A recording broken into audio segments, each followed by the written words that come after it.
अस्सलाम वालेकुम व्यूवर्स, कैसे हैं आप सब? उम्मीद है ठीक ठाक होंगे। आज जो हम लेक्चर पढ़ेंगे वो है केमिकल इक्विलिब्रियम स्टेट और डायनामिक इक्विलिब्रियम, इनके बारे में हम पढ़ेंगे। इक्विलिब्रियम का कंसेप्ट जहाँ भी हो तो वहाँ पे एक चीज़ ध्यान में आती है, बैलेंस की।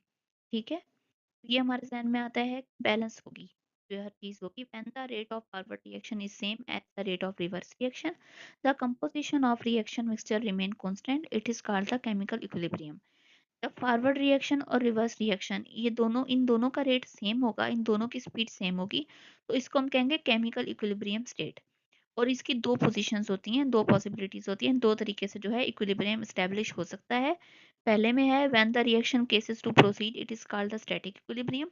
This happens mostly in physical phenomena. For example, building remains standing rather than falling down because all the forces acting on it are balanced. This is the example of static equilibrium. अब static equilibrium में ये होता है कि जो reaction है वो complete हो जाता है, ठीक है, और इसके अलावा जो है वो एक तरह का कंप्लीट रिएक्शन होता है और उसमें हर चीज़ बैलेंस होती है।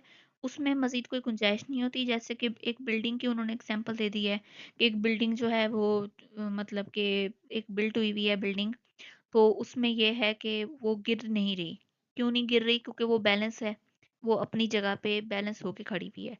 इस तरह नहीं हो रहा कि अचानक से कुछ और बिल्डिंग जो है हमारी गिर जाए, इस तरह नहीं है, ठीक है।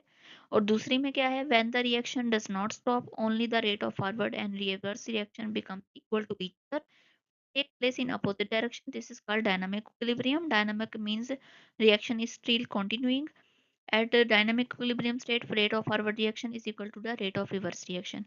अब इसका बारे में हमने पहले भी पढ़ा था कि ये रिवर्सिबल रिएक्शन की आप अगर एग्जांपल ले लें, उसमें भी यही होता है कि जो फॉरवर्ड रिएक्शन है और रिवर्स रिएक्शन है उनका रेट जो है वो सेम होता है, ठीक है। बेशक अपोजिट डायरेक्शन में होते हैं, वो पहले रिएक्टेंट प्रोडक्ट में बनते हैं, फिर प्रोडक्ट रिएक्टेंट में बनते हैं, लेकिन एक कंडीशन में ये होता है कि जो रिएक्टेंट्स का रेट है वो ज़्यादा होता है, एक में प्रोडक्ट्स का ज़्यादा होता है। तो इसलिए इसको हम ये नहीं कह सकते कि फॉरवर्ड रिएक्शन ज़्यादा है तो रिवर्स रिएक्शन का रेट स्लो है। दोनों कंडीशंस में बराबर ही हो जाता है उनका रेट। तो इसको हम कहेंगे dynamic equilibrium.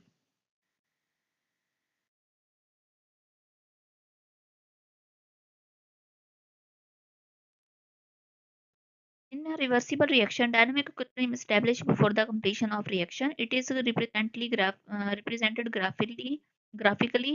The initial state or rate of forward reaction is very fast, and reverse reaction is taking place at a negligible rate.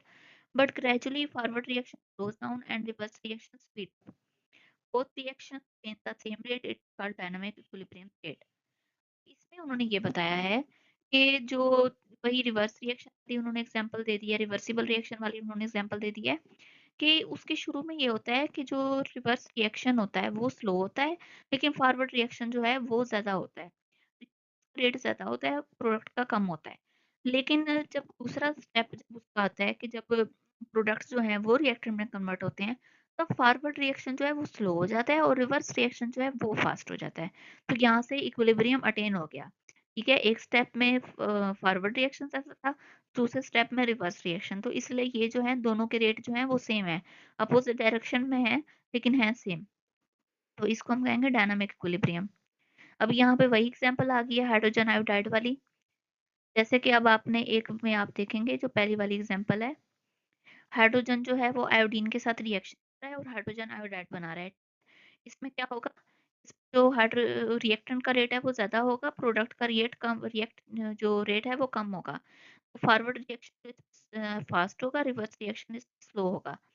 लेकिन जब हम इसको दोबारा कन्वर्ट करेंगे, रिएक्टेंट में कन्वर्ट करेंगे, हम इसका रिएक्शन करवाएँगे, ठीक है? तो दोबारा उस पोज़ीशन में लाएँगे, तब क्या होगा? तब फॉरवर्ड रिएक्शन का जो रेट है वो स्लो होगा और रिवर्स रिएक्शन का रेट जो है वो फास्ट होगा।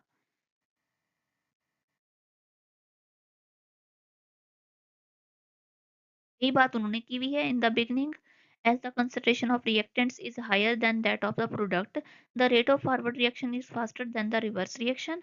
As the reaction proceeds, the concentration of reactants will gradually decrease while that of product will increase.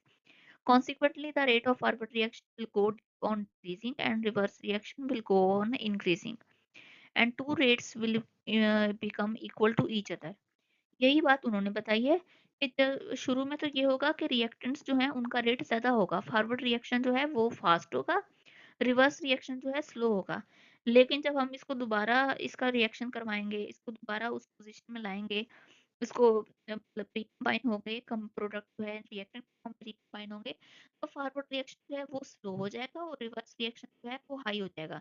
Rate of product जो है वो हाई होगा और रेट ऑफ जो रिएक्टेंट जो है वो स्लो होगा। तो इस तरीके से जो है हमारा इक्विलिब्रियम वो अटेन हो जाएगा। आगे हम देखते हैं फॉरवर्ड रिएक्शन और रिवर्स रिएक्शन। इनके हम कैरेक्टरिस्टिक्स देखते हैं। एक तरह से समझें आप इसको समरी कह लें फॉरवर्ड रिएक्शन की और रिवर्स रिएक्शन की। फॉरवर्ड रिएक्शन का पॉइंट क्या है? पहला, it is a reaction in which the reactants react to form the product. इसमें क्या होता है? इसमें जो है रिएक्टेंट्स जो हैं वो प्रोडक्ट में कन्वर्ट हो जाते हैं। And reverse reaction, reverse reaction में क्या है? It is a reaction in which products react to produce reactants. इसमें क्या होता है? इसमें जो प्रोडक्ट होते हैं वो रिएक्टेंट की फॉर्म में कन्वर्ट होते हैं। It takes place from left to right, ये लेफ्ट टू राइट प्रोसीड होता है फॉरवर्ड रिएक्शन। और रिवर्स रिएक्शन में क्या होता है? It takes place from right to left. Forward में क्या है? At the initial stage the rate of forward reaction is very fast. Reverse में it in the beginning the rate of reverse reaction is negligible. तो शुरू में क्या होता है इसके ये रिवर्स रिएक्शन जो है वो स्लो होता है। रिवर्स रिएक्शन में जो रिवर्स रिएक्शन होता है वो स्लो होता है शुरू में। तो फॉरवर्ड रिएक्शन में क्या होता है कि रेट ऑफ फॉरवर्ड रिएक्शन जो होता है वो फास्ट होता है शुरू में। तो और ऐसा ऐसा it is goes down gradually and reverse reaction it speeds up gradually. क्या होता है जो है जो है फॉरवर्ड रिएक्शन जो है वो स्लो हो जाता है और उसमें क्या होता है रिवर्स रिएक्शन जो रिएक्शन है वो स्पीड करता है। इसके बाद हम characteristics of dynamic equilibrium. An equilibrium is achievable only in a closed system. Substances can neither leave nor enter. क्या होता है? ये इक्विलिब्रियम हम तब अटेन करते हैं जब हम एक क्लोज सिस्टम लें, ठीक है, उसकी मजीद गुंजाइश ना हो, कोई जो है सब्सटेंस वो एस्केप हो जाता है या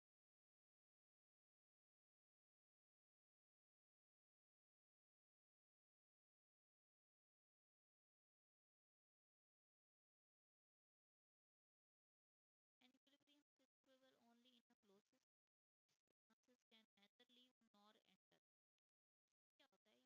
non stop forward and reverse reaction keep on place frustrated but in opposite direction. इसमें भी वही बात हमने बता दी है। इक्विलिब्रियम स्टेट में क्या होता है कि जो दोनों रिएक्शन होते हैं वो रिएक्शन स्पीड नहीं होता, फॉरवर्ड की पोजीशन दोनों होती रहती हैं। शुरू में क्या होता है? फॉरवर्ड रिएक्शन फास्ट होता है, रिवर्स रिएक्शन स्लो होता है। लेकिन दूसरे स्टेप में क्या होता है? रिवर्स रिएक्शन हाई हो जाता है, फास्ट हो जाता है, तो forward reaction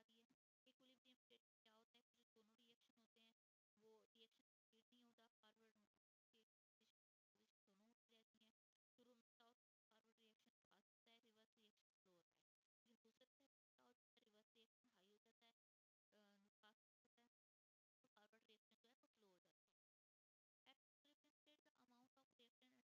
and product do not change.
Fresh हो रहा